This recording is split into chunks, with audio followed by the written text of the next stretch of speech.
నమస్తే, welcome to KBN agriculture YouTube channel. ముఖ్యంగా KBN agriculture చూస్తుంటే రైతు సోదరులకి నా హృదయపూర్వక నమస్కారాలు. ఈరోజు ముఖ్యంగా టాపిక్ ఏంటంటే తుంగభద్ర డ్యామ్ గురించి మాట్లాడుకుందాం. ఈరోజు తేదీ వచ్చేసి 30 జూలై నెల 2026. తుంగభద్ర డ్యామ్కి ఇన్ఫ్లో ఎంత వస్తుంది, అవుట్ఫ్లో ఎంత వెళ్తుంది, అలాగే గత 2 రోజులుగా ఐఎండీ అనేది ఆరెంజ్ అలర్ట్ జారీ చేసింది. మన మలనాడు జిల్లాలో ఉత్తర కర్ణాటక, దక్షిణ కర్ణాటక, అలాగే కరావళి జిల్లాలు, ఉడిపి, తీర్థహళ్లి, శృంగేరి, ఇలా చాలా ప్రాంతాలు ఆరెంజ్ అలర్ట్ అయితే జారీ చేసింది. వర్షాలు ఎలా కురుస్తున్నాయి అనే దాని గురించి అయితే క్లుప్తంగా మాట్లాడుకుందాం. ఈరోజు టాపిక్లోకి వెళ్తే మన తుంగభద్ర డ్యామ్కి ఇన్ఫ్లో వచ్చేసి అప్రాక్సిమేట్లీ 14,800 క్యూసెక్లు అండి. నెక్స్ట్ వచ్చేసి అవుట్లో వచ్చేసి అప్రాక్సిమేట్లీ 3,600 క్యూసెక్లు. అంటే మన ఆర్బిఎల్ఎల్సీకి కానీ, ఎల్బిఎల్ఎల్సీకి కానీ, ఎడమక ఎల్ఎల్సీకి కానీ ఇలా కొన్ని సెగ్రిగేట్ చేసేసి వదిలాడండి. 3,600 క్యూసెక్లు అప్రాక్సిమేట్లీ అయితే మనకి బయటకైతే వదలడం జరిగింది. అలాగే నెక్స్ట్ వచ్చేసి నిన్న ఏదైతే నేను ఐఎండీ అనేది జారీ చేసిందని చెప్పాను, ఆరెంజ్ అలర్ట్. కానీ అలాగే ఈ తుంగా నది ఉంది. ఈ తుంగభద్ర నదికి ఎగువన ఉండే తుంగా నది, అంటే ఎగువ అంటే పైన, తుంగభద్ర నదికి, తుంగభద్ర డ్యామ్కి ఎగువన ఉండే తుంగా నది, తుంగా డ్యాము, దానికి నిన్న పడిన విస్తారంగా కురిసిన వర్షాల నుండి ఒకేసారిగా నిన్న వరకు వచ్చేసి యాజ్ ఆఫ్ నో, నిన్న డేట్ 29 వచ్చేసి ఇన్ఫ్లో వచ్చేసి 8,000 ఉండిందండి.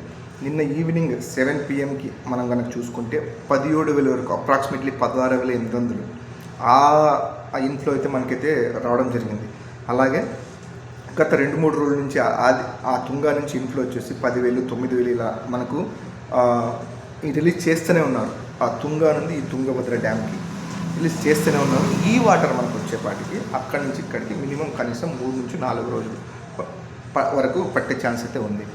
ఆ లెక్కన మనం వేసుకుంటే ఈ ప్రస్తుతం ఉన్న 36 TMs నెక్స్ట్ 4-5 డేస్ వరకు మనకు వచ్చే వాటర్ అనేది కంటిన్యూస్గా వస్తుందన్నమాట. ఇన్ఫ్లో వచ్చేసి దానికి ఒక 4-5 TMs వేసుకున్న 40-41 TMs అయితే మనకు భయం లేదు. ఇప్పుడున్న present stamp as of now my statistics, నేను అనలైజ్ చేసిన విధానాన్ని బట్టి మీకు ఎక్స్ప్లెయిన్ చేస్తున్నా. 40 TMs అయితే ఇప్పుడున్న 36 TMs, నెక్స్ట్ 4 రోజుల్లో 4 TMs అయితే మనకు వచ్చే వాటర్ ఉన్నాయి. ఇంకా ఆ తుంగా నది నుండి ఈ చుట్టుపక్కల పరిసరాలు ఈరోజు కూడా వర్షాలు, రేపు కూడా వర్షాలు, ఆగస్టు 1వ తారీఖు వరకు కూడా ఐఎండీ వర్షాలు అయితే జారీ చేసింది దక్షిణ కన్నడ, ఉత్తర కన్నడ, మలనాడు విభాగాలకి. ఇదండి ఈరోజు వీడియో. మీకు ఖచ్చితంగా ఇన్ఫర్మేషన్ దొరికిందని అనుకుంటున్నాను. ఇంకా నెక్స్ట్ వీక్లో వర్షాలు కింద బాగుపడితే 50 TMCలు ఇంకొక 5-6 రోజుల్లో బాగా ఒక డైలీ ఒక 3 TMs 2 TMs అలా వస్తే 5-6 రోజుల్లో 50 TMCలు అయితే అప్పుడు కనుక మీటింగ్ పెడతారేమో చూడాలి. తుంగభద్ర అధికారులు అది ఎలా చేస్తారో ఎలా చూడాలి, దానికి మీకు అప్డేట్ ఇస్తూనే ఉంటాను. దయచేసి ఈ వీడియో కనుక మీకు నచ్చట్లయితే KBN agriculture YouTube channel subscribe చేసుకోండి, లైక్ చేయండి, షేర్ చేయండి. నమస్తే అండి.